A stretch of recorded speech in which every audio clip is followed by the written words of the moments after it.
Okay, we are going live. Welcome to tonight's presentation from Pearl and Andy Lockwood, Lockwood College Prep.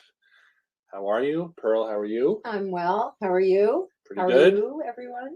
So first, make sure that you can see and hear us. Please let us know in chat that you can see and hear okay, and let us know where you are dialing in from. I'd like to know that. No particular reason. And you keep an eye and let us know that we seem to be coming in loud and clear. Hopefully, you'll learn that the hard way. So tonight is a different type of presentation. Normally, we spend hours, days, weeks, and months preparing. That might be a slight exaggeration. Are we coming in loud and clear? Sounds like it. Who do we have? We have Bill from San Diego, Bernie from North Carolina, Amber from Sarasota, Leo from Boston. Rick is asking what's a Maven, so that means Rick's here. We have Jim Rick's hearing here. us loud and clear. Rick's Thank here. you. Andy from Belmore, Ann from Ann. Rick is here and confused. Paola Already. from New York, Istvan, Heather from Topeka, Roland from Connecticut. Okay, good. Nice to see you guys. All right, cool. So what I was saying was, normally we prepare, for years for each webinar, but tonight it's almost like I had the night off because what we did was we asked you to submit your questions ahead of time, your burning questions about financial aid. So I have gathered them here. We had, I think, about 48 questions as of a couple of hours ago when I printed this off, and I am about ready to start asking you most of these. Okay. There's a couple that I think I should handle, but I'm really superfluous here the way I like. Are you ready? I'm ready. I mean, you had a busy day today. You were in the city, made a couple stops. Congratulations on accepting the nomination to be the next Republican Speaker of the House. You were really busy today. Yeah, that was a surprise. Yes, the country's coming together. Yeah, I feel like it. You are the one to unify us. Yeah. So it's just cool that you took time out to do this webinar. Okay, shall we? And as we are going here, there may be some other questions that come to mind. So feel free to lob them in. The one thing I want to say, excuse me, which I said before when we accepted these questions, was just a little coaching. The best questions, meaning the ones that we are most likely to answer, are the ones that pertain to more than just you. They pertain to, at least some people in the group. So that what I'm trying to eliminate are, like when you go on a college tour and someone raises their hand and asks a question, and that question is really like 4 minutes of, my daughter does this and she takes these classes and she humble brag. Yeah, without the humble, right. So the best questions are not those. The best questions are going to be the ones that hopefully will not only answer your question, but questions that maybe other people have too. And if you're not sure, obviously, that's fine. We know we'll be the judge of that. But put them into the chat while Pearl is answering. She will also be managing chat and making dinner and running the House of Representatives. Yeah. Okay, here we go. Question number one. This one's from Bill. My son is a sophomore, and I intend to move $150,000 from my son's UTMA with my father-in-law as custodian. Where would be the best place to move those assets to get our EFC? By the way, it's no longer called that, but I'm just going to go with that.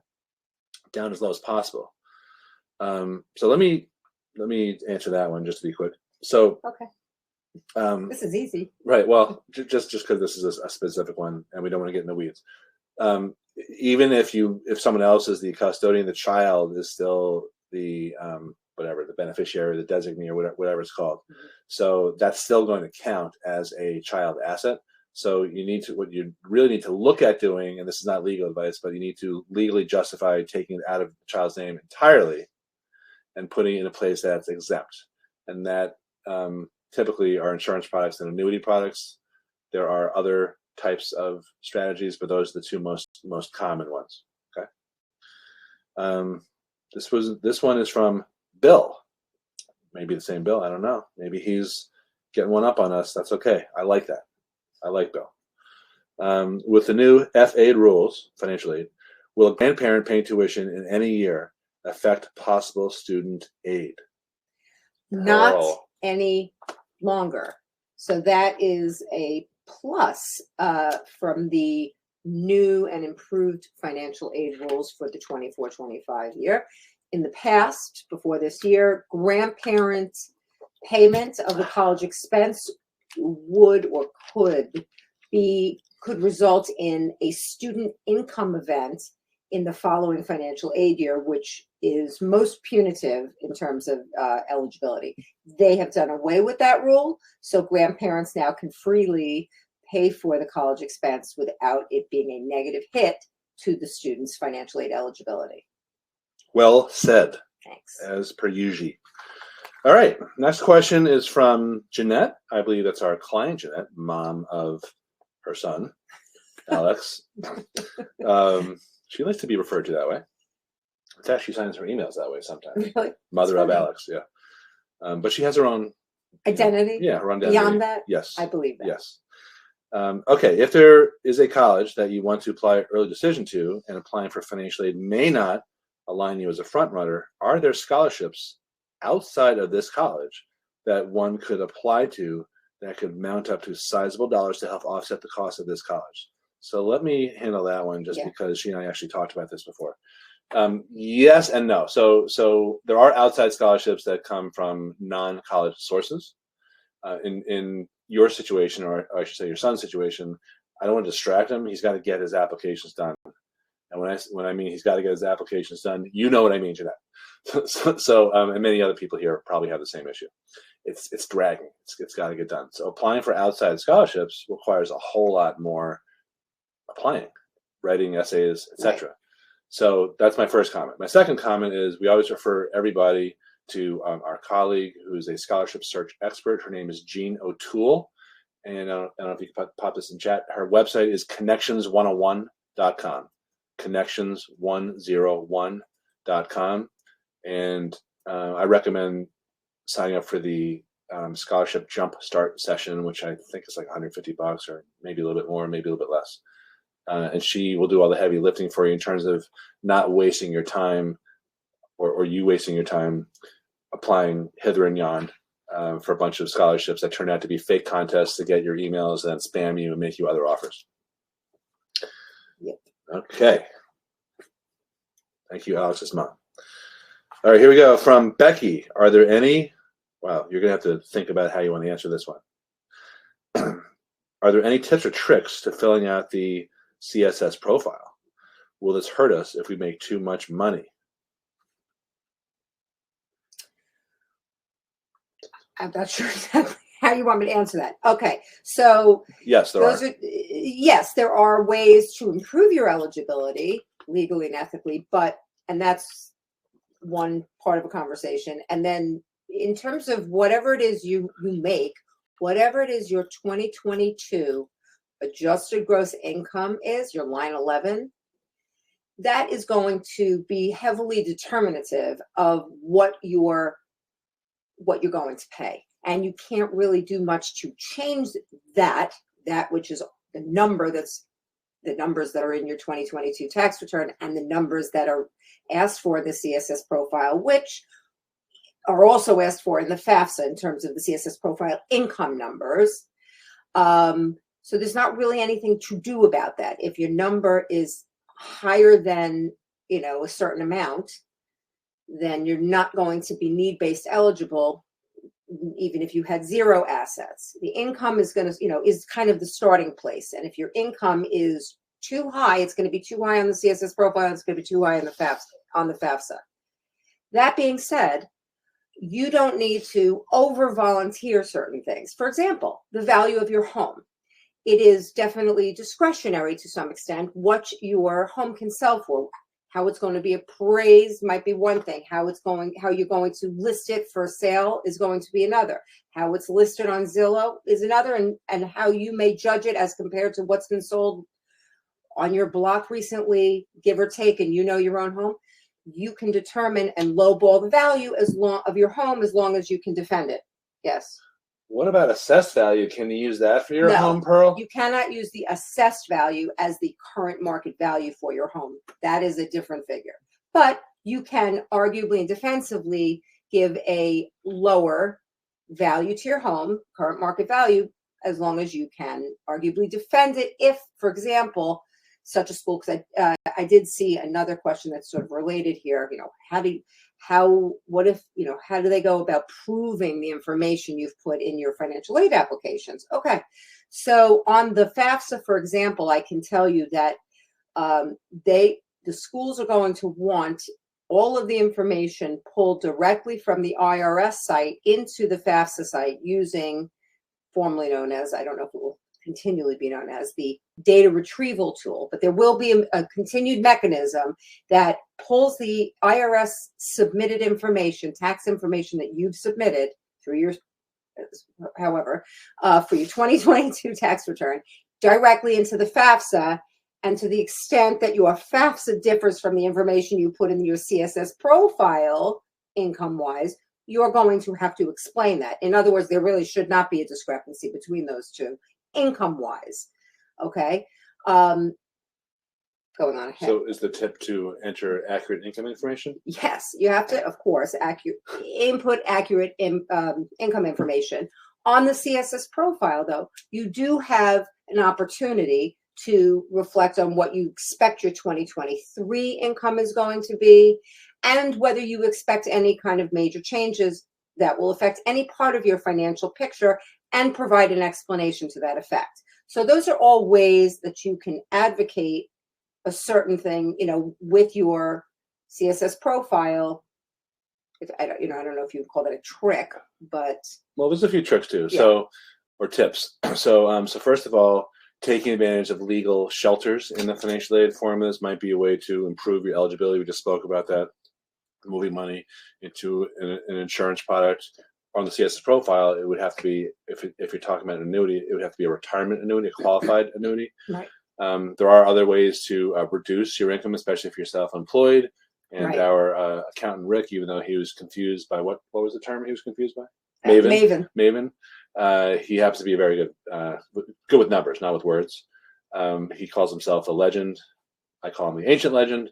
Having a great CPA helping you figure out ways to reduce your income is a game changer. I can tell you this personally for us, but also for our clients who work with Rick. And then there's also things you want to stay away from, like mixing up stuff on the applications. This may seem pretty basic, but a lot of people confuse parent assets with child assets, and if you do that, that's a huge potential way to rob yourself, because child assets are penalized far more than parent assets. So there actually are a lot of nuances. That's right. And then there's a lot of supplemental questions that get asked. So it's not only about like how do you lowball a reasonable value of your asset, but it's also what can you do to move stuff around. And that's what she does. Pearl will prepare financial aid applications for more than 400 people this year, and she knows all the ins and outs. And obviously, the sooner you get a jump on this, the more planning and potential changes you could make. The closer it gets to the time you have to file, the fewer options you have. Yeah, well, that's a good tip too. Okay, moving right along. Thank you, Becky. Stacy, how do I get the most money for out-of-state schools? I'll take that one. There really isn't a lot of money for out-of-state schools unless you're talking about a little bit of merit aid. So the out-of-state schools that tend to offer merit aid are usually not these super elite public Ivy type schools, but they're a slightly lesser tier around here in the East Coast. That could be Delaware, UConn, UMass, Vermont, University of Delaware, University of Massachusetts, University of Vermont, University of Connecticut, those types of schools, but not like UCLA or Texas or Michigan or what's another public Ivy? Maryland. No, maybe University of Florida. Sometimes they give money to the tippity top students. Oh, Virginia. Virginia's they hardly ever give money. All right, Pearl. This is from Kimberly. She wants to know why does the CSS ask for retirement assets if it's not included in financial aid, the calculations? Right, and that's true. That is a true statement. I get that question all the time. because they can, because they want to know about it. And I can just reassure you that in practice, I have never seen them take the retirement figure and hold it against a student.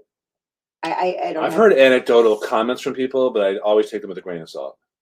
Like one time we had a client, this is years ago, who was told the reason they didn't get money was because they had all this money in retirement. I have not seen that to be true. Yeah. I really haven't. Yeah. And I've seen hundreds and hundreds and hundreds with many varying types of retirement savings, and I have not seen that to be true.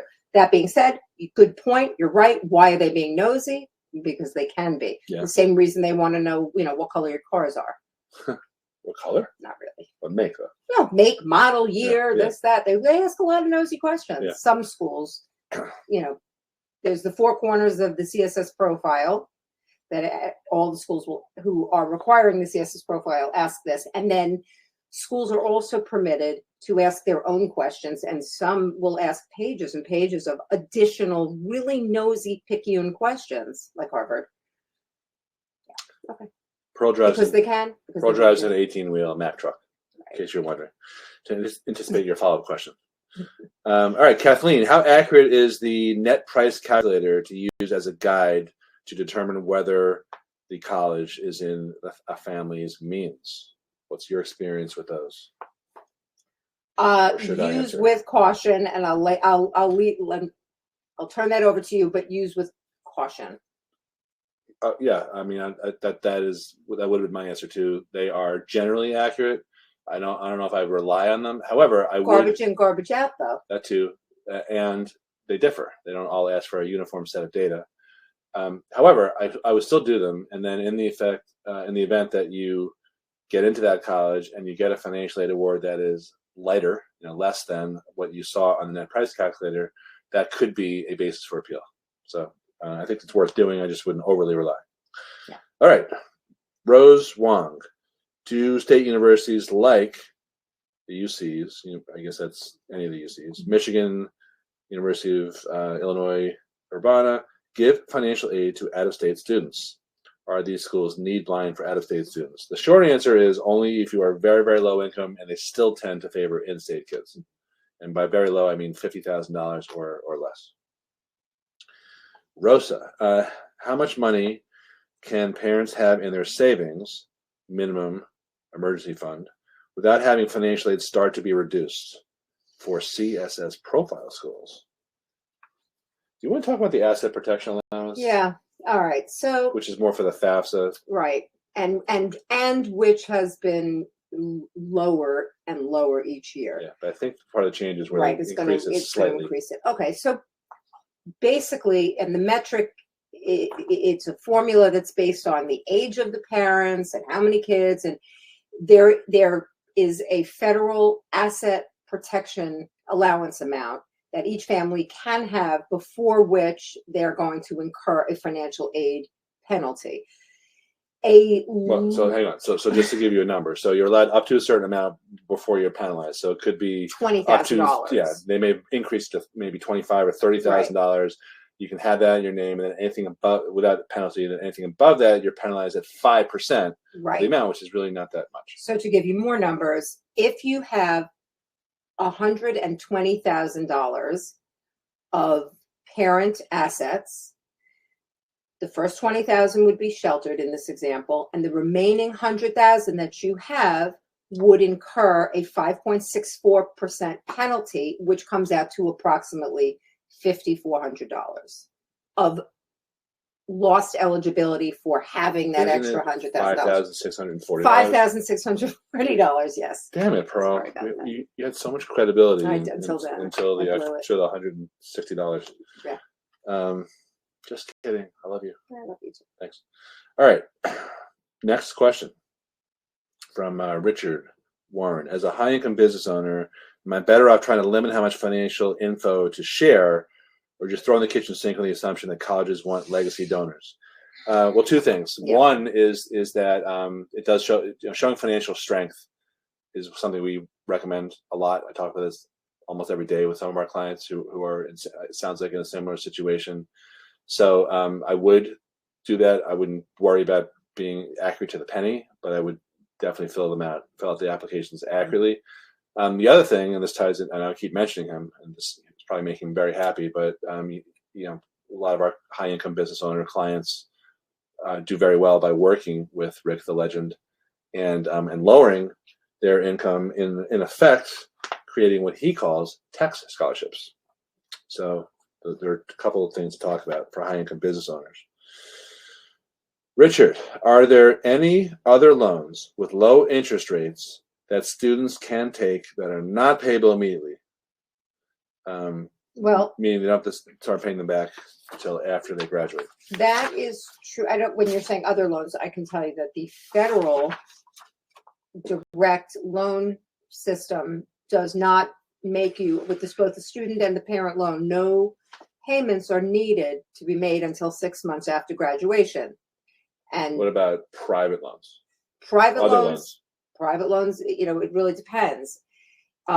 Typically, that's not the case. I mean, right.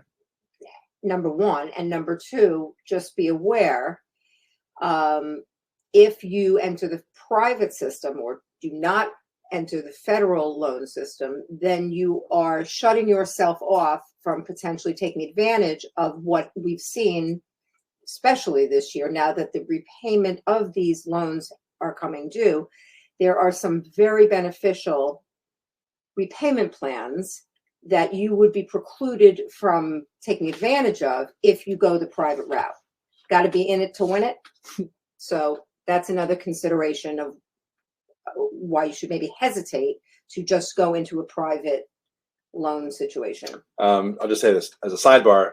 That's another business that we, another service that we offer, consulting on student loan repayments after you've gotten those student loans. So if anyone wants help with that, that's outside the scope of tonight's presentation, right. But just pop that in chat or email us. You have our email address, and we can send you the information on that. So that was my little commercial message.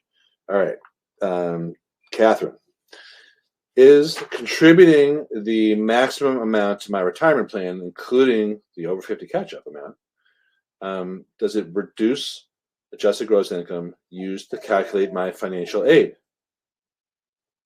That's a new rule, right? Yes. So before now, that would have hurt you, but with the new changes, you can go ahead and contribute to retirement, and that will help you out. Right, because it does not penalize you. Right, it used to penalize you. Right. Now those contributions lower your adjusted gross income, and that's the adjusted gross income for financial aid purposes. Mm-hmm. It used to be the opposite; it would get added back in, yep. Even though it was untaxed. Okay, Thea, do colleges evaluate financial aid eligibility for dual parent families with one income the same way as a divorced parent with one income? That's an interesting, rather esoteric question. I like that one. Okay, so a married family with she's asking if income is treated the same if you're a married family or you're a single parent. No, it's not treated the same. Why? If you are divorced, then the rule for this year going forward, which is different than it's been, is the custodial parent is determined, and that's whose information is used and whose information is used to basically determine the financial aid package, the one custodial parent. The custodial parent is deemed the parent who provided more financial support in the last 12 months to the student. That's the test. Whichever parent that is the custodial parent. It is that parent's information who should be used on the financial aid forms. For FAFSA only schools, it will just be that parent's information. For CSS Profile requiring schools, so there are about 4,000 schools that require the FAFSA, or 4,000 or so schools that are out there altogether, all take the FAFSA. About 400 or so of those 4,000 require the CSS Profile. In the CSS Profile, with a divorce situation, again, it's still going to be the custodial parent's information, but there are a few questions that are going to be asked about the non-custodial parent. And then a subset of these 400 schools will also require the non-custodial parent's financial information, a mirror image, and will count that non-custodial parent's financial information, not as much as the custodial parent, but it will be considered. So for those few, those handful of schools, those CSS profile requiring schools that also require the non-custodial parents' financial information, in that situation, then they would be treated the same as the dual parent married family. Okay. So let's say in the absence of all these sort of extra hypothetical things, your income, if you're the only one and you're a single parent and there's no other income from an ex or something like that, it's treated pretty much dollar for dollar as if you were married, for all intents and purposes. Because it's based on numbers, but then there's stuff like deductions and things like so that might account for some small differences. Right? Is that fair to say? Yeah. Okay. All right, Teresa, I understand the grandparents 529 will not affect FAFSA going forward, but will the CSS ask for that value? They'll ask, there is a question on the CSS profile that specifically asks for the students' resources to pay for college. Like, are they getting any outside scholarships? What does the student think the parents are going to pay? And whatever the parents are going to pay should not include anything that the parent is intending to borrow. Okay, it should just be that which they're planning to take from their current assets and pay over to the school, not which they're going to borrow. That is so outside the scope of this question. And then in that same order of students' resources, they're asking, are there any relatives that are going to pay? And that's where you would answer that. You would answer, if I had a grandparents, let's say it said $40,000 was the total in the grandparents, I would put $10,000 for that answer, because the concept is that you got 4 years of college. The grandparents gave 40 for this kid, 10 a year. That is a good answer. The whole thing was a good answer. Okay. You give so much. I try. Yeah. So if you're just joining us, we are going through the 47 or 48 questions submitted in advance for tonight's financial aid Q&A. Andy Lockwood here with Pearl Lockwood. Pearl Lockwood, financial aid maven and incoming Speaker of the House of Representatives. That's false. Just like to make the same joke over and over again. And continue with Kathy. Do you think non-CSS profile schools will look at the number of students attending college when awarding institutional aid? I think what she means, well, actually, just keep it to that. Non-CSS profile schools that also offer institutional aid, what do you think they're going to do about siblings? Want me to take a stab at that one while you formulate? Yeah. We don't know, but here's the prevailing opinion, just from people we talk to and stuff that I read at random times in the smallest room of the house, which is not important. So one of the big bad changes that's happening this year in financial aid is the removal of the so-called sibling discount, which used to operate in terms of doubling the eligibility for a family with 2 kids who has the same financial positioning as a family with 1 child in college, same income, same savings, etc. So if the family with 1 kid had a $60,000 contribution that they were able to make, the same family who was the financial doppelganger of family 1, but with 2 kids, it would be a $30,000 contribution. It would have been split in half up until this year. Now it's going to be $60,000 no matter what. So the question that we all want to know is, well, what's going to happen for real, even though those are the new rules? And our best guess, well, I don't want to speak for you, but I'll say it, then you can chime in. Okay. So the best guess is that colleges are not going to yank the carpet out from under you, and they're going to, especially if they have their own money, they might make a one-time exception, because it really wasn't. I mean, there's warnings for people like us. This has been pending for 2 years, but for normies like you, this is like a sudden thing. So we are expecting colleges to be a little nice this year, but that remains to be seen. We're just starting. The FAFSA is not even out yet.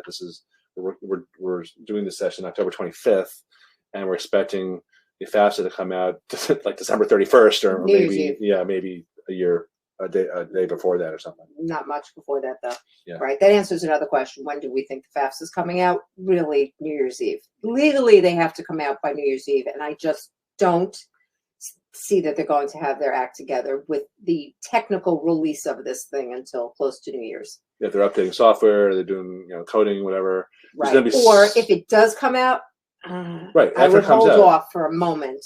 Nobody's is due before the new year. Nobody's. it's going to be a cluster, Wait. for not just her, but for colleges behind the scenes. My advice would be to wait, because what I have seen in years past, in the very first week, there have been other changes in the past Not with like the FAFSA, this, not like this, yeah. but in years past, when I have seen, when there has been some kind of overhaul and there's been a release, and in that first week, I have seen casualties of that first week, things getting improperly pulled into income that shouldn't be there, and then you have to go and explain, and you don't want to be in that position. Just take a breath, give it a week or two, let it work for a little while, and then have at it. In terms of filing. The only other comment I was going to say about the multiple siblings in school, I think generally the practice they're going to try to keep to what an already in college student has already been used to, if they've already been awarded where it's been 2 in school. Not to say if the second kid has graduated, but if that's what the case has been, I think they're going to try to honor what has been until that kid graduates. Yeah, kind of a word on the street. We're not sure. Right. All right, good. Shall we? Yeah. All right.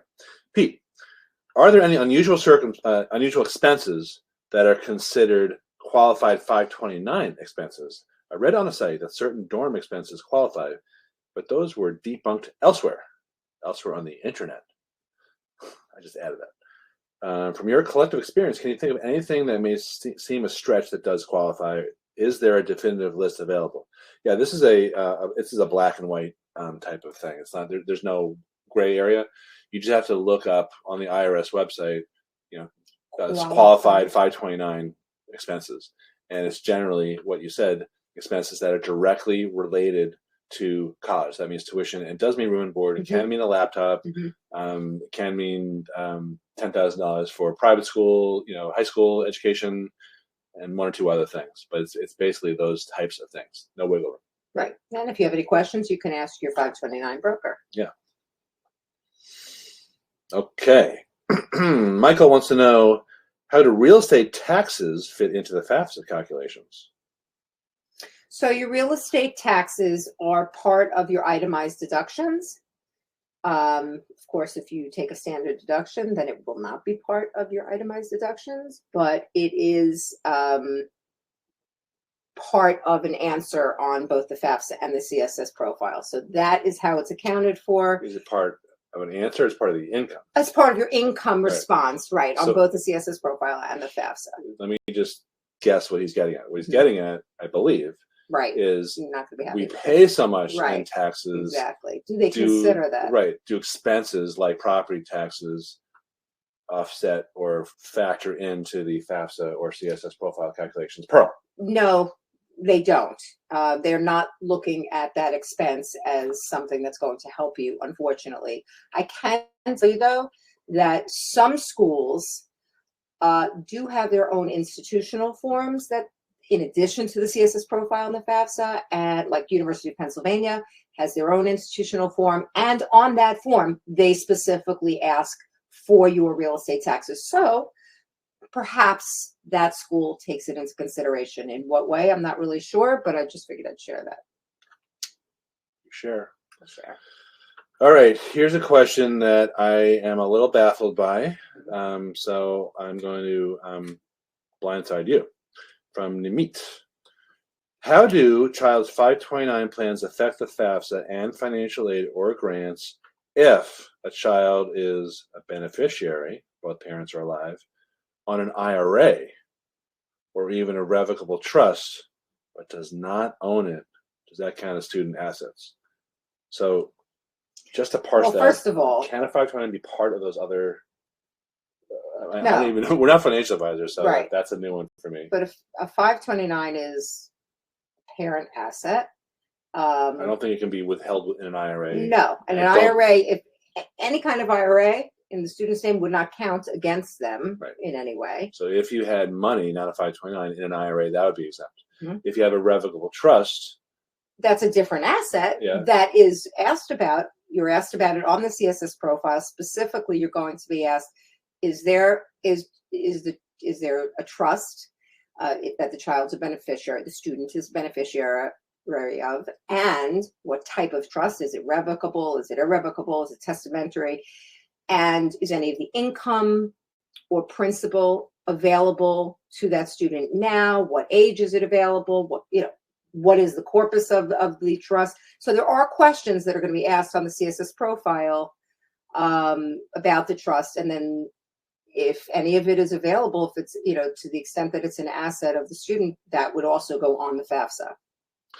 Any webinar that uses the word corpus is a webinar I want to participate in. So thank you. Okay, so getting back to the 529, that penalizes you, generally speaking, as a parent asset, which is the lower penalty, but we've seen some schools treat that as a child asset. Right. So, but generally it's not. All right. Sharon. Divorced, I usually fill out the FAFSA. My income is a lot less than dad. I have 2 kids that will be in college starting fall 2024. I will be claiming both as dependents on the 2022 taxes. What else should I do to ensure we continue to get the aid that we've been getting, especially with 2 kids in college? So we were just talking about a similar scenario today. Right. Take it away. I'm going to go take a quick nap. Okay. All right. So as I've stated earlier, the rule is that the custodial parent is deemed the parent who provides more financial support than the other parent. What is going to be indicias of that financial support are your tax return, which shows your income, which will logically show kind of how much you bring to the table that way, which direction and how much the child support is. Okay, so I think that's explanatory. But then if they're residing with one parent and then there are other expenses that are therefore being paid for by that potentially lower earning, but maybe greater supporting parent, an argument can be made. The point is, you're going to have to be able to defend it if it is called into question. For example, if you happen to have, let's say, a very low income on paper, on tax return parent, who is claiming that they are the custodial parent because they are financially supporting the student more than the other parent, that's maybe difficult if the other parent is giving sizable amounts of child support, for example. But the point is, you can make that argument, just be prepared to back it up that you are in fact showing financial support in other ways that are not otherwise detectable from just your tax return. And this is an area where we are admittedly feeling our way because there hasn't been a lot of guidance on how to calculate that support. So Pearl's using very logical, smart, common sense types of ways to evaluate that. You just need to be prepared to defend it.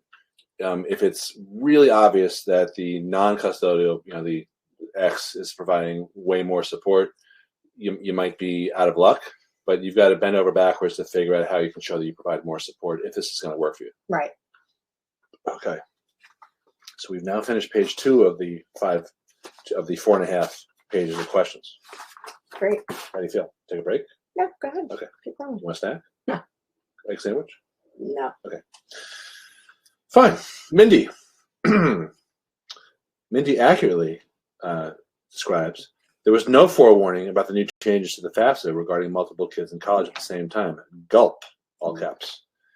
Yeah, that's what I was saying before. Normies had no warning. We've been talking about this for like 2 years, and it's been pretty boring saying the same thing over and over again, but here we are. Parent finance situations don't double or triple. Yep. So how can they be expected that there's no division of the new EFC? I mean, the SAI. Yes, Mindy. Right. Good student nice. There. Student aid index. Gold star for Mindy. So basically, it's the same question, like what do we do now? And what we said, what Pearl said before, I'll just restate it here briefly if you're just joining us. We think colleges are going to play ball to some extent and not just wholeheartedly embrace the new rule, but we don't know. But that's our. We have 3 kids in college also, so we're hoping that personally. And you're going to make your case. You'll have to make a case for it. meaning at the juncture, at the point in time that you are able to sort of, if you do not get a favorable award On appeal. on appeal, that's right. Yep. Okay. I think I have to revise my appeal book. Now you do. Thanks, Pearl. All right. Andy Benjamin, if you send in the CSS profile to a school that you're applying early decision, how will the delay in FAFSA, possibly to the end of December, definitely to the end of December, affect qualification of aid? Okay. Again, we are going into an uncharted year in terms of timing, in that typically both the FAFSA and the CSS profile come out in October.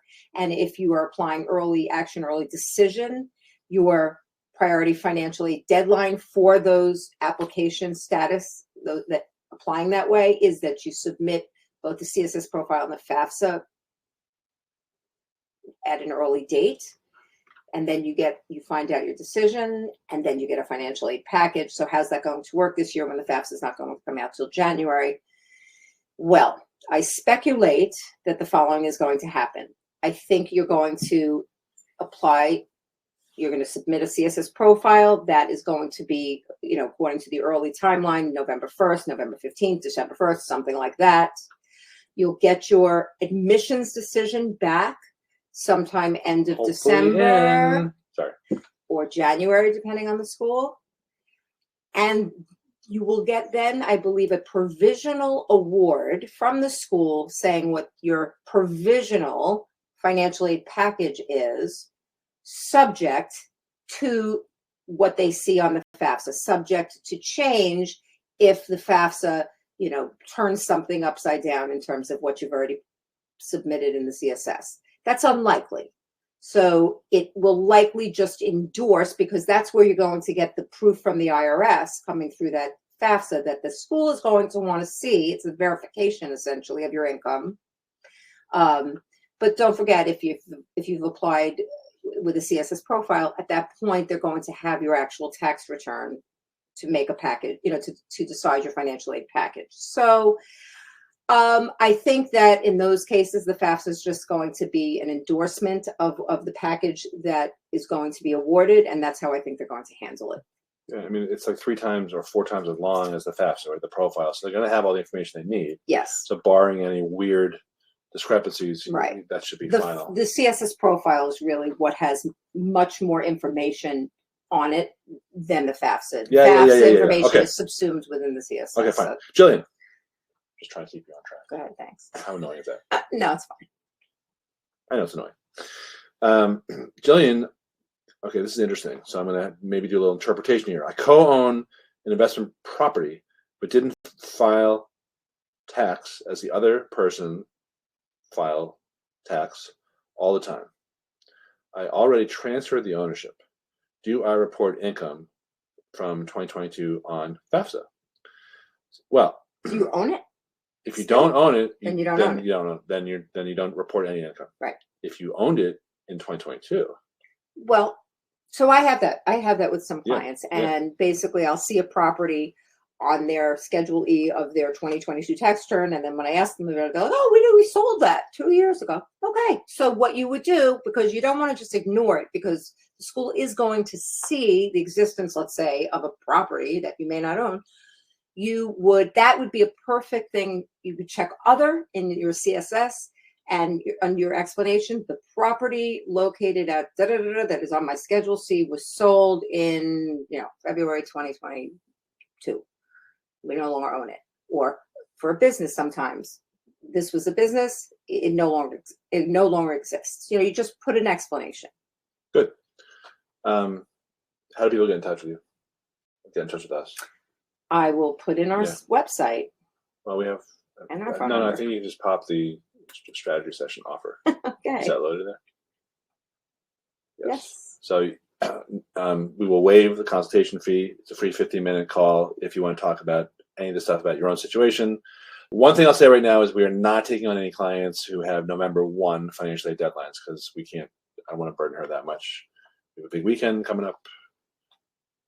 If you're really organized, your stuff together, all right, let's just drop that. All right, fine. So that is now on your screen. College strategy session. free. Okay, Meryl, I have a question regarding the new FAFSA. Okay, this is something we talked about a little bit, but she rephrased it in a better way. So I'm just going to ask it again, even though it's repetitious. Regarding the FAFSA for divorced and separated parents, I believe that the parent who provides the most support is the parent who will need to complete it. But what does that mean exactly? How does child support factor into this? So I'll go through that one more time in summary. Okay, so once you've determined which parent is the custodial parent, and that is the parent who provided the most financial support in the last 12 months for that student. She's asking what that means. That's the question. What it means is you would... Who provides the most? How do you figure that out? You would look at what you provide, what you have in your tax return, what they have in their tax return, what child support actually has gone from one parent to the other or in the other direction. And this is a little bit of the subjective part. If there is a case to be made that other things that are not necessarily specifically in your tax return or in the child support, but you are providing, like your food, your house, you're driving them everywhere, you've given them a car, that is financial support and it counts. And you can quantify that in some way, just so that you're prepared, and it is a defense. It's defensible that you are the custodial parent. Good. I appreciate that. Okay. This is from Preeti. Let's say, I'll say this. Let's say that there's $100 in the custodial account. I read somewhere that 20% of that is considered for financial aid. That's the child penalty. Mm-hmm. It's actually up to 25%. So for 4 years, will it be 20% every year? You reapply for financial aid every year. So right. At that time of when you apply. But that's a way you can try to improve eligibility. Right. You'd be better off spending that on a computer so that that asset is no longer there. All right. Martin, what is the number one reason a family with financial means to pay for college can still get financial aid?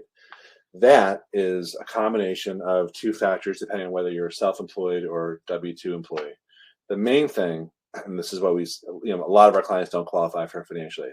The main thing is need-based aid. Yeah, for need-based financial aid, because they are of means or high income, etc. So typically, the way that we help them is by figuring out which pond to fish in. Picking the schools that are a great fit for them for their goals that we help them with, but B, likely to roll out the red carpet with offers of merit aid. If you're self-employed, then there are additional techniques, the tax scholarships that our living legend, Rick, the CPA, who may or may not still be with us tonight, on the webinar, I think he's still alive, are very well versed in, and that's another way we help our clients. We give him a fair amount of referrals. Stuart, how best can you negotiate with a SUNY school when they have very little money? I honestly very rarely am successful, so I don't have any tips there. Sorry. Right. Ray, should I pay down all debt, credit card bills, family loans, etc., before applying for aid, even if it means incurring capital gains to do so? So I don't see how there would be capital gains by paying down debt, first of all, but again, I'm not a financial advisor, but that is a way to reduce your cash. I don't know how much it's going to actually help, right, but it's going to help you for financial aid in a minuscule way, unless you have like $1 million of debt, and I don't judge. Related inverse, nice inverse. Should I liquidate stocks and options assets to zero out debt before applying for aid? That's where you get into capital gains and all sorts of other income events that may be negative.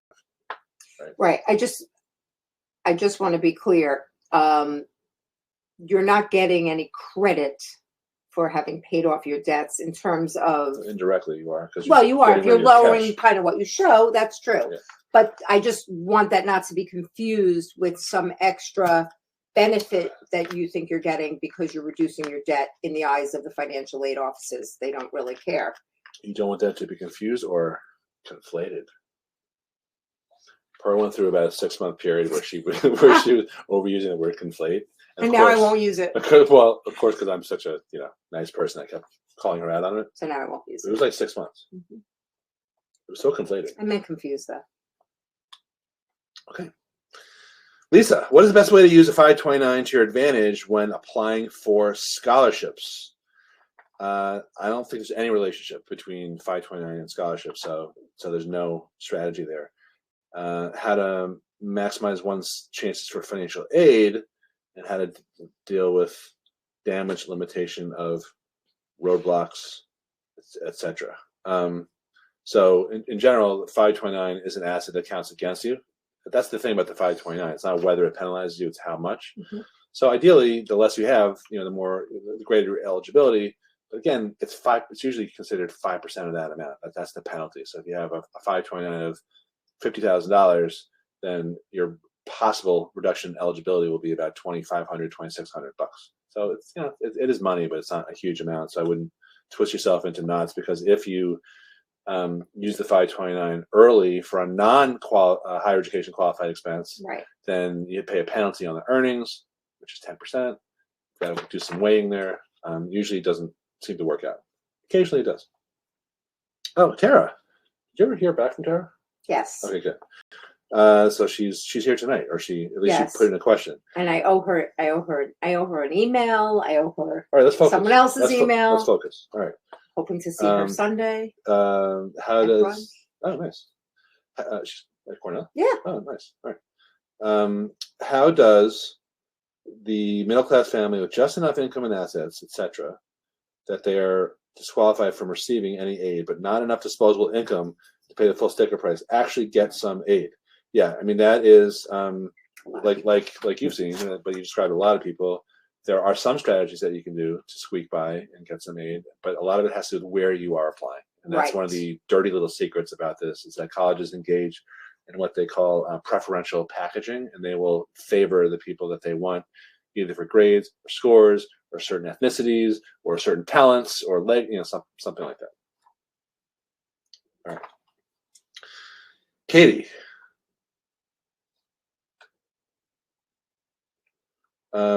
Maybe that was Katie's question. I may have conflated and confused the two questions there. So 529. Okay. So I may have misattributed one question, but I covered them both. Should a grandparent open a 529 using 401k money for the grandchildren, or give the money to the parents and have them open the account?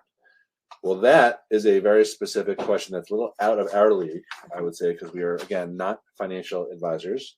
It's to me, it strikes me as a very bad idea to pull money out of a 401k account that's for your retirement for the benefit of somebody else.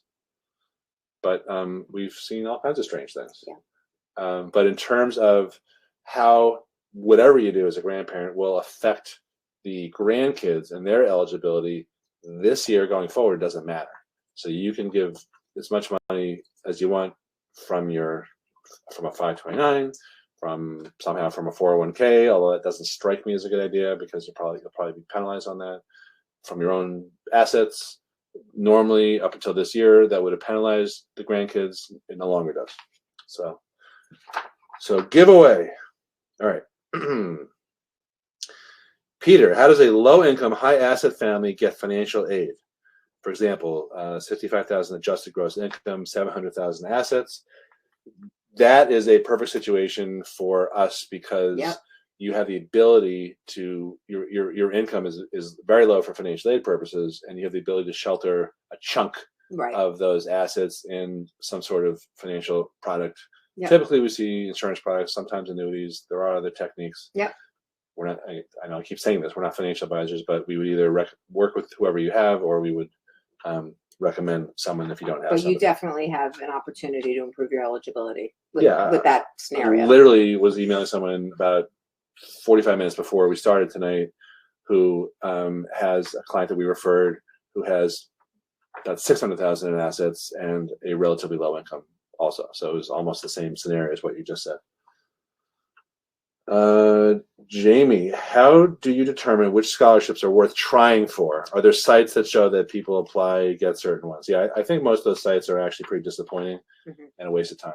So the one site that I recommend is really, it's not really a site, it's talking to Jean O'Toole, which you already put in there. Scroll up in the chat, connections101.com.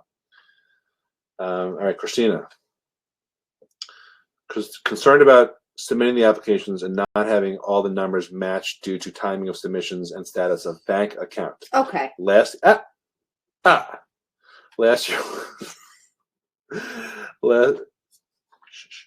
Oh, no. last year was a bit of an anomaly for me with the transition from one job to another and a small severance package. Will that make a difference? Told you.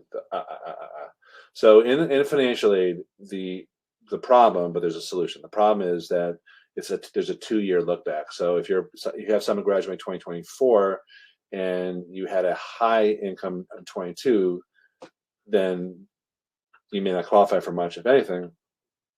If since then the reality is different and you had a lower 23, they won't know about that. Oh, excuse me, unless you appeal and say exactly what I said, which was, I know you're looking at my income from 2 years ago, but the reality since then has been far different. So that is actually grounds for an appeal. And therefore, what you should do is file your 2023 tax return as soon as you are able to, so that you can provide the 2023 income information, new and better financial information, to the financial aid office of any school that you're applying to, seriously considering, so that they have that in their consideration. Yeah, right. And that might be March. Because the other thing I'll add is schools don't really concern themselves with future events. So make sure whatever information you want them to do something about is actually happening now. So you're providing a 2023 income. Here it is now. This is what it is. Not, I'm expecting my 2023 income. We don't care about expectation. I'm expecting to retire. I'm expecting to do this. I'm hoping the world is still in existence. All right. The point is, expecting to lose 20 pounds. You need to deal with things as is. Schools will ignore things about what I think, what's going to happen. They expect. Okay, you got my point.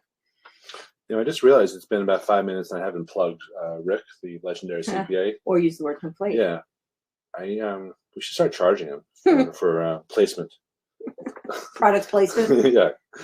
Okay. All right, Esther. 2 children in college at the same time is no longer an advantage. How will this affect Pell Grant eligibility? Pell Grant. If one or more siblings was receiving the Pell Grant with the old formulas. What documents? Oh wait, that's the last one. Yeah, well, Pell Grant is a federal grant, and we're not sure if there's going to be discretion that way from colleges, but we are hopeful, cautiously optimistic, that you may not bear the brunt this year coming up, maybe in future years. The changes in the financial aid formula are designed to help and widen the tent for lower income families. So hopefully, that would keep a Pell in place for a family receiving it. We are guessing. Right. We should have all sorts of disclaimers, like those pharmaceutical commercials. In the hush tones. Yeah, may cause bleeding. You are going to have side effects. Right. May cause death. May cause an arrest. All right. Linda, what documents and data are needed to fill out the CSS profile? Year-end documents, taxes? What if you file it jointly but both work? What? If you file jointly and you both work, that's great. Then you would put all of your... What documents? Your 2022 tax return, along with your W-2, along with your bank statements and any other investment current statements. You would use those values for your assets, and you would use the 2022 income information, obviously for the baseline income information on the CSS profile when they're asking you about 2023 expected income. To the extent that you know your information, you can put your information. If you don't know, then you can use your 2022 numbers as an estimate, assuming nothing else has really changed, for your 23. You can look at your pay stubs. Right. And project what's going to happen. Yes. Yeah. But there are, let's say you have a W-2 earner, and then you have a self-employed business owner spouse, and maybe the business information and what that business is going to net out to your personal return, we're not really sure. That could be a wide swing of $100,000. So if you're not sure, but you feel your business is doing similarly or a little worse or a little better than 22, use your 22 numbers and make those adjustments just as an expectation. Again, they're not relying on those expected numbers. However, it does tell a story, especially if you have a lost business now by 23 or a lost income, a lost job, something like that. Seeing the absence of the number is going to tell a story. So there could be a lot more than what you just said. That was a very short and thorough answer, but there could be a lot more, because if you're a business owner and you have different entities, Right. you need all those documents, every return that you Right. file. If you own a house, you're going to need to have at your fingertips the information to answer When about right. May I? Yes. May I? Okay. The year. There you go. Go ahead. There you go. The year it was purchased, how much you owe on it, what the current market value is. I would have said that. How much purchase price?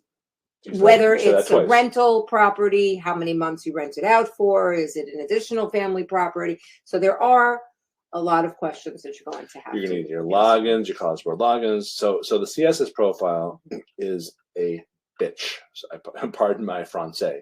It could be more than 200 questions depending on the colleges that you're applying to. Pearl alluded to this about a half hour ago. Sometimes they ask additional questions like, what's the make and model of your car? Would you pay for it? All this other stuff. So it's not just your income taxes and a couple of bank statements. There could be a whole lot more that, you just do these so much, you take them for granted, but it's actually, it's a lot of work. Yeah. And that's why people work with Pearl. Commercial message. Okay. Alrighty. This one is from Elsa. This is an easy one, so I will do this one. I like the easy ones. What's the maximum household income that will not make you, I think she said, it means eligible for any aid? There's actually no bright line income test. Generally speaking, if you're applying to a private school and you have one kid in college, and I'm going off the old rules, the closer you get to $200,000, the harder to disqualify for need-based aid. If you're applying to a state university, that number is a lot less. It could be in the $50,000 or $60,000 adjusted gross income range. Nikki, a little preamble here. Let me make sure I do this right. Mom is 100% responsible for college. Child just entered 9th grade. Divorced with joint legal custody, and mom has primary physical custody. Dad pays child support. Will do nothing more. Dad makes X amount per year, a lot. Mom works part-time, is on disability. Mom gets disability income for both children and herself. FAFSA, I'm afraid, will require father's information. Is that always possible? Can we exclude the dad's financials? So we've talked about this. This is just another variation, but just go through it again. Again, so in your scenario, if let's say the only thing you're getting, it's not just de facto, just because he makes more and you don't, that he's the custodial parent. He may make more and give not much to his children, and therefore he would not be considered the custodial parent. If his child support payments to you is greater than everything you earn and everything else you do to financially support them, then I agree, I have that concern. But if that is refutable, then you can comfortably be the custodial parent and just understand you may need to, come forward with some of the other ways you support your children. And good for you for thinking about this now in 9th grade, because your lawyers probably are not. This is new. So a lot of these changes, we talked about the sibling discount, quote unquote, etc., blindsided normies. They also, the divorce changes blindsided attorneys too. Megan, if my assets, house, financial accounts are in a special needs trust, are they reportable on the FAFSA? The house is never reportable on the FAFSA. Right. The primary residence is exempt. The other stuff in a special needs trust, all trusts are asked about, are they not? Yes. Well, yeah, but it depends really. A special needs trust may be treated differently because that actually is a specific term of art, is different than trusts. So you have to look at the directions of the FAFSA? Yeah. Okay. I think it's reportable, but she's the one who does all the FAFSA. I'm not sure. I'm sort of feeling like that's like a grandparent Medicare situation, in the same vein. It's literally for that special needs All right, so we didn't really help you there, Student, yeah. but that's I'm sorry. that's Yeah. the first time Pearl's been I don't want to stumped. speak out of turn, but All right. I think it's Why don't specific we to look this up? special needs trust. I'll yeah. email everyone tomorrow Okay. after the brains Yeah. of the operation figures this out while I'm playing golf. Yeah. Udani, how do they calculate the family income to decide if you're getting any money or not when they file the FAFSA? It is. I'll just answer that one quickly because basically it's by formula and it's up to 47% of the adjusted gross income. So it's a sliding scale depending on how much you make, but just mentally go with 47% of your income. Fair? Sure. Okay. Kimberly, for the how much can you pay for college question, right? That's on this profile. Okay. Is it realistic to say $60,000? Is that worth submitting? Or does one need to lowball to get anything? Thank you. Okay, great question. I would definitely not over volunteer a number because they will sort of attribute you with the ability to pay that number. You also should not include any number that you are planning to borrow. So if you are literally planning on maybe just giving $5,000 of money you have and borrowing the rest that you owe, then you would indicate $5,000 is what you are looking to pay. Well, what if you are mentally budgeting $60,000? Should you volunteer that, or would you recommend coming up with something less? It depends. If okay. you were not, let me answer this. Come up with something less, and you can't say zero, but I think what you said, $20,000 is probably a fair number. I think if you're not need eligible and you are filling out the CSS and and you're looking at an $80,000 school, saying $60,000 indicates I know I'm kind of paying full boat, but I'm hoping for a merit award a little bit. Yeah, I would still go lower than that. Okay. Personally. We'll just have to talk that one out, babe. Okay. Little miss negotiator. Cynthia, what if I haven't put any money away for my child's college education? Will I still be able to secure student loans and grants and scholarships to cover it all?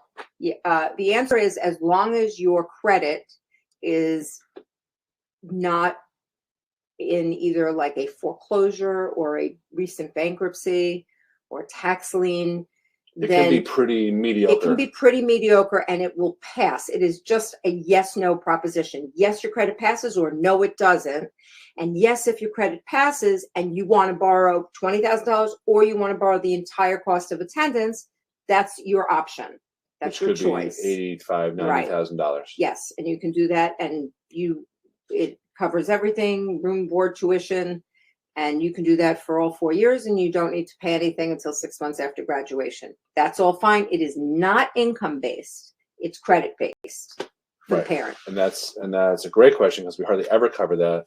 But the way things work in higher education is that it doesn't matter, like you said, if you put money away or not, or if you're employed or not. Really, it's just whether your credit is mediocre or better. Good enough. Yeah. Right. Yeah. And frankly, we've seen people with really bad credit. Right. You approve them in minutes. That's true. Nuts. Even if you do not, if your credit does not pass because you do have one of those things, then you're still not out of luck. You can get an endorser, some relative or some who does have good credit, and again could have no income. It could be your 90-year-old grandparent who has stellar credit and hasn't had a job in 30 years. They could be a co-signer.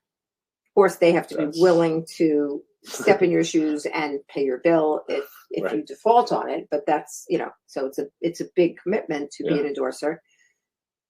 But it's possible. That was a nice addition. You know what I'm thinking? No. Nice pull. I should have guessed that. Yep, that's a private bad joke. All right. As opposed to my public ones. Yeah. Carissa, all right. For smaller, top-tier liberal arts colleges that say they meet 100% of demonstrated need, like Williams, Wellesley, etc., but no merit offered, and Division III, so no athletic scholarships, is there any hope that their net price calculator is wrong and that we should qualify for some aid from the school? Their net price calculators basically say that we will be responsible for the whole amount, which I feel is absurd, etc., etc., etc. Trying to figure out whether to even try when we know we can't afford $8,000 a year. I would say that for those colleges, the Williams, Pomona, Dartmouth, Wellesley, etc., those net price calculators are probably basically accurate unfortunately. So what you should ask for if you are a recruited athlete, I mean, you said Division III, but you also mentioned Dartmouth. But if your child is a recruited athlete, I would talk to the coach about this and ask them for a financial pre-read, which is basically the equivalent of you submitting a draft CSS profile and them coming back and saying, well, based on what you're submitting to us, this is what you'd be looking at in terms of a package. That'll be better than that price calculator, but my guess is that if you're putting the information in correctly, those schools' net price calculators are usually accurate. Yes. I'm about to add something that's like a little subjective and a little whatever, but just because we're on the subject in terms of whether you should and whether you should you really, okay. My advice is always with this, cast a wide net. You don't know how it's going to shake out. You really don't. And sometimes there's even no rhyme or reason between the level of competitiveness and where you get in or don't get in. In other words, okay, so number one, cast a wide net, apply to a lot of schools. If you're thinking about it at all, sure. Because eventually what you want is you want to have all the choices in front of you. And then you want to do a deep dive and see who's doing what, who's giving you what, and what's really my best option. Okay. And I can also share with you that in practice, we have seen over the years, students apply to schools that offer no merit, where the family is not need eligible by the net price calculator. However, we've applied in this scenario, you know what I'm talking about? Yes, I know what we've you're talking applied, he's applied to other schools. He happened to have been like a phenomenal candidate, but I'm just giving you the facts. He was applying to non-merit giving schools and is not need eligible. Like a little school in Cambridge? Yeah, amongst others. That's not and Leslie initially, College? The kid got 0, which was proper for really what we put in financial aid wise, et cetera, and so forth. Dad was a dentist in New York City. Right. I actually told the story last night at the Did you really? That's funny. Yeah. Anyway, lo and behold, he had other financial aid packages that were great.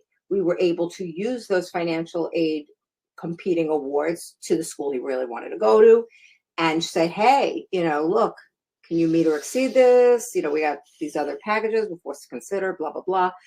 And there was a bidding war ensued. And from nothing, this kid got, was it $50,000 off the price of Harvard? It was 0 to 7, and then another offer from Princeton or Brown came in at 30, and then we went to Harvard, and Harvard said we don't. This is real. Harvard said we don't match. But let's take another look. Right. And then ultimately $53,000. By the way, that's all true.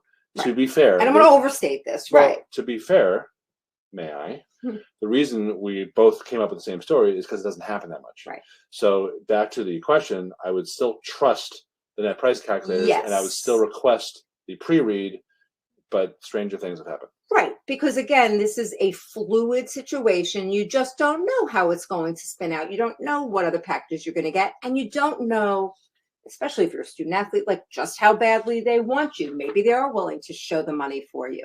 So that's all I wanted to share. That was a nice share. Nice pull. All right, so then we got some more divorce family questions, but I think we answered those. And you can meet with us for a free college strategy session if you have your deep dive questions on that. When a family has an EFC, now SAI, of 0, or let's say $10,000 or under, are you finding that nice active listening? I appreciate that. Do you you can just sit there too. We're never like this off the air.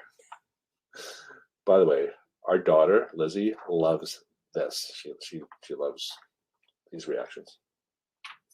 Anyway, where was I?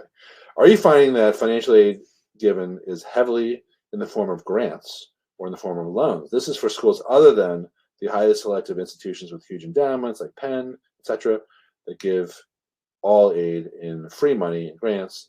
He's talking more about, this is Gary, more about schools like Syracuse or Delphi or Hofstra or Fairfield. So what I would say is those colleges give a mix of loans and grants, but the amount of loans that they offer are very low in general. You know, $5,500 as a freshman. So what they do is they offer the standard $5,500. Then they'll give, you know, depending on the school, either a good or a very good amount of free money.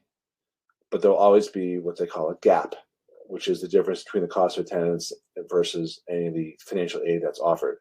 So the loans that really are subject to this type of scenario are generally parent loans for the most part, which can be the entire difference of that gap between what's offered and what's owed. You want to go to some of these extra questions? Yeah, we have some extra questions. All right. I'm going to focus on the ones that really have not been asked. Okay. If you have a rental property, parent has a rental property, does it make any difference as to how many months it is rented versus used for yourself? Do I put 3 months or 12 months, and will it make a difference aside from the income that's provided? Well, this is to consider it as a primary residence versus a rental? No, I don't think so. I think it's just to indicate the investment rental property that they have, whether they in part use it to rent it out completely, or do they, they use it for themselves. The income you actually make from it is what's going to control here. Yeah, but I would make the argument that if you rent it out for the summer and you live in it the rest of the year, that's a primary residence. If I don't know that that's what this is being described here. I don't know either, but if you can say that you live there as a primary residence the majority of time, then I would exclude it on the FAFSA. Right.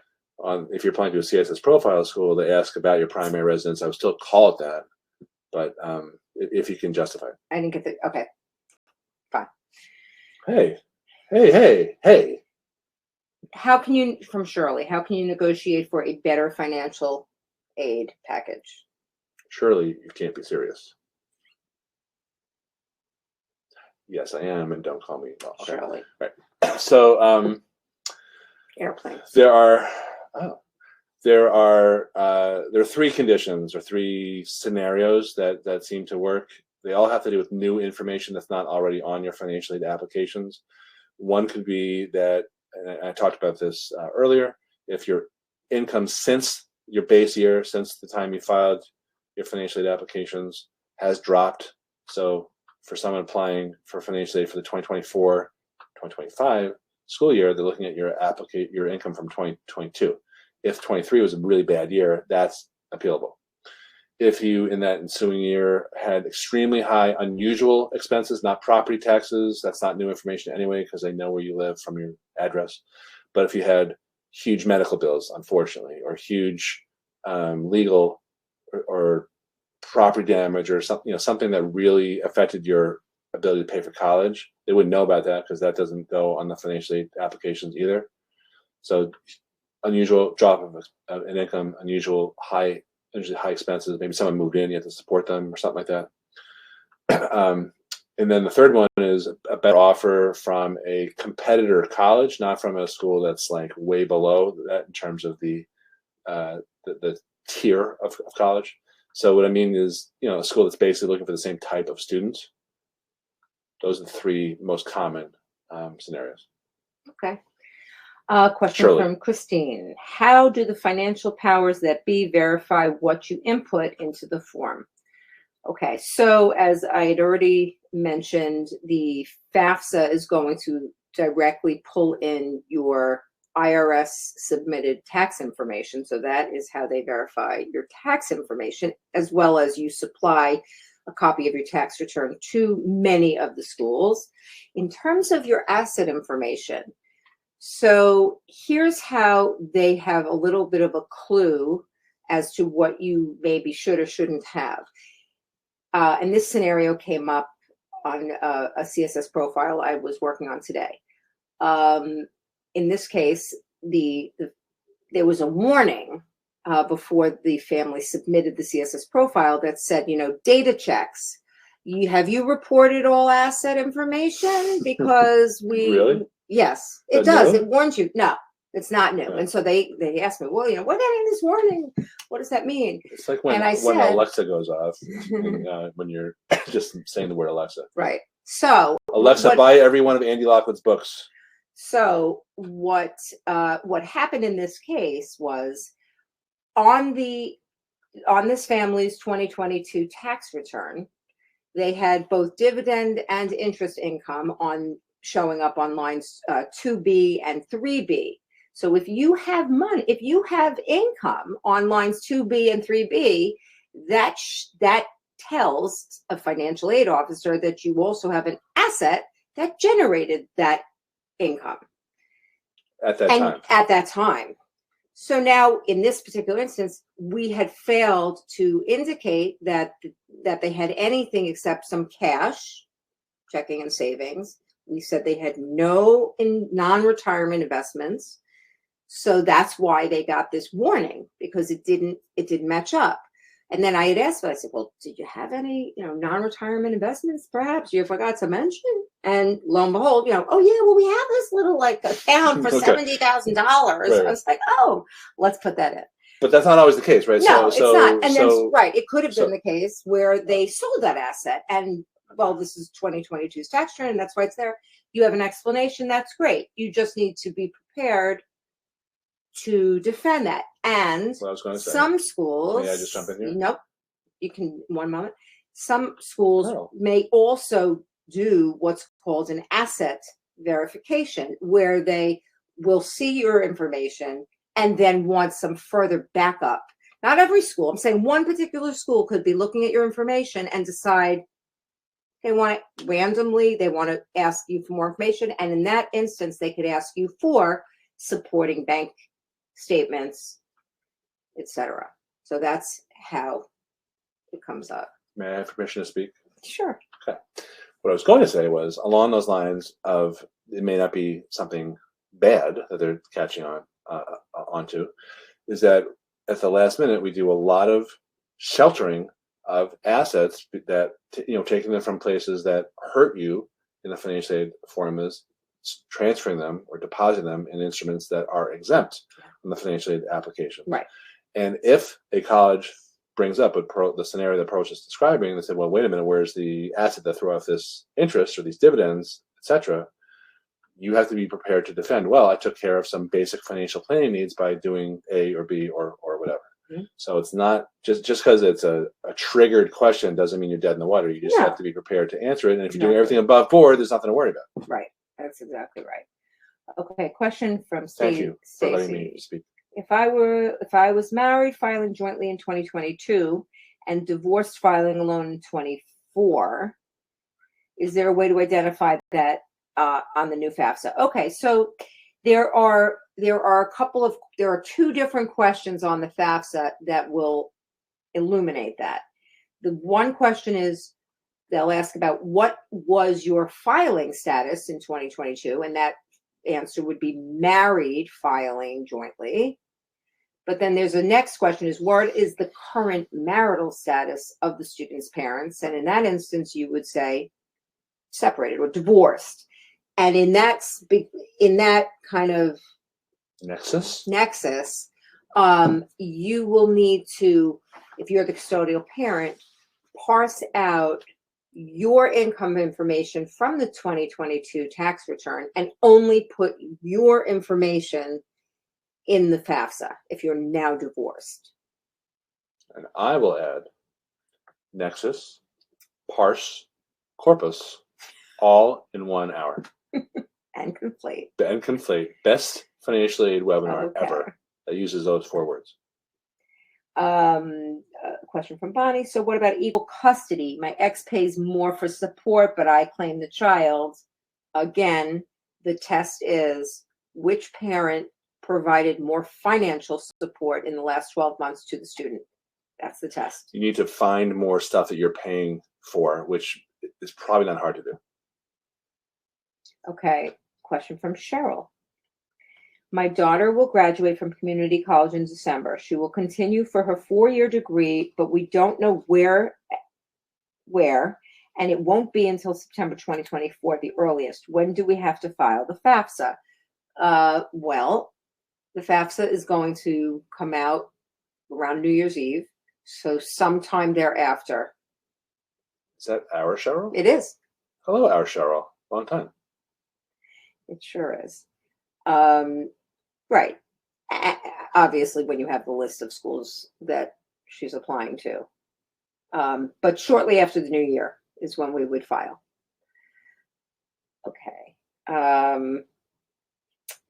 You said to get an early start with regard to getting your financial aid ducks in a row. How early is optimal? Well, if there's stuff you can do to control your income, which Right. may be the case, then you want to do ideally before the 2-year look back. So for any parents of 11th graders, right now we're still in 2023. To the extent that you can meaningfully, affect your 23 income tax return. Obviously, if you have 2 W-2 wage earners, there's not as much you can do. But I would ask the legend Rick Right. about that one. yes, So if 11th grade meeting class for 2025, they're going to be looking at your 2023 tax returns. If you have someone graduating 26, then we haven't hit that base year. This is still the end of the year before your base year. This is a great time, potentially, if there's stuff you can do. Pearl. okay, yes. Hi. Next question. I was just trying to. Question from Lorraine. How can they take? I think it says LLC. It says LIC, but I think you mean LLC in financial aid when you are not the full owner. You would indicate your percentage of ownership. That is actually a question on the CSS. It asks you for your percentage of ownership, and you should be reporting only your percentage of the gross receipts, your percentage of the gross expenses, etc. Yeah. You have to use some arithmetic. A little bit of math. Easy math. When you're the owner of a lick. Exactly.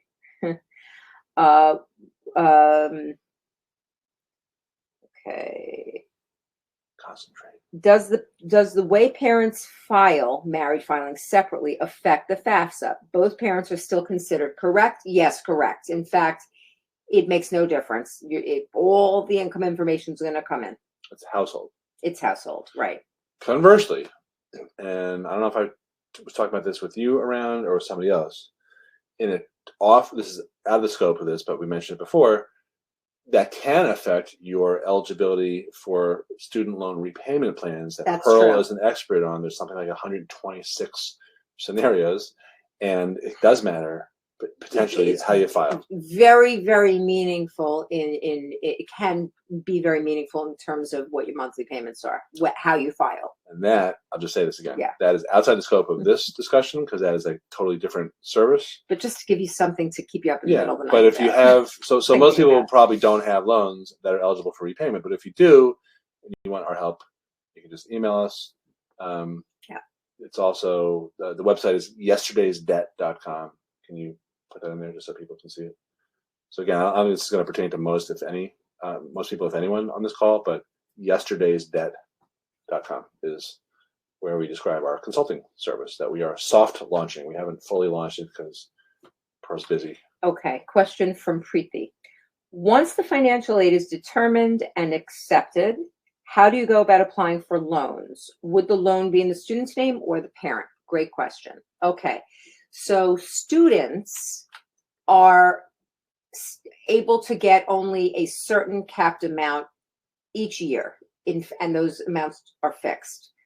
Freshman students can borrow $5,500 in their own name. That amount goes up to $6,500 in the sophomore year. That amount goes up to $7,500 in the junior year and the senior year, and any additional undergraduate years needed to complete the undergraduate degree. The student can then borrow $7,500 a year. Okay. The parent can borrow the rest of the cost of attendance that is needed, minus what the student gets and minus what is otherwise granted to the student, or can borrow a specified dollar amount. They can borrow either $20,000, whatever, or some other number, or, and this is literally the language in the loan, up to the cost of attendance, comma, as determined by the school, room, board, tuition, etc. And the reason why I'm really enunciating that as determined by the school bit is let's just take the freshman year out of it when most students live on campus in the dorm, etc. Let's take a sophomore in college who decides to live off campus in an apartment with friends, but the parents would still like to borrow for some of that off-campus housing expense. It is not correct to compute in your head, okay, so the cost of this school is $80,000, tuition is $50,000, so I'm only having my kid go there for tuition, and I'm going to do the room and board. They're going to give me a check for $30,000 for the rest because that's what I need. It does not work like that. Nice okay? apartment. What? It'd be a nice apartment. It would be a nice apartment. The way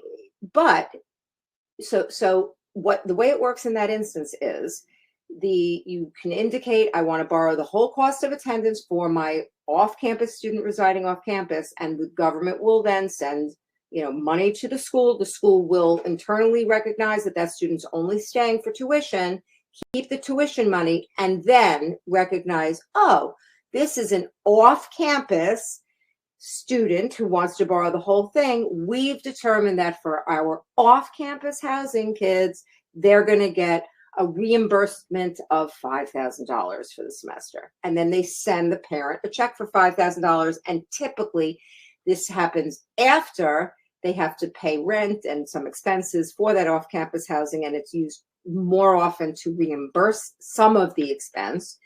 And what I encourage all of my clients to do is to, if they're thinking about living off campus, contact the financial aid office at their school to find out. I don't know. I don't want you to tell me, because you're going to tell me that you don't know the number yet, what you're going to allot for the off-campus housing expense next year. But what was it this year? Because I just need an idea so that I can budget when I go apartment hunting in the spring now for next year, and have a real idea of what I'm likely to get back.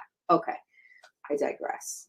Well, no, I think it's actually, it could even be earlier than that, right? I mean, with our daughter Lizzie, she was lining up her next year's apartment.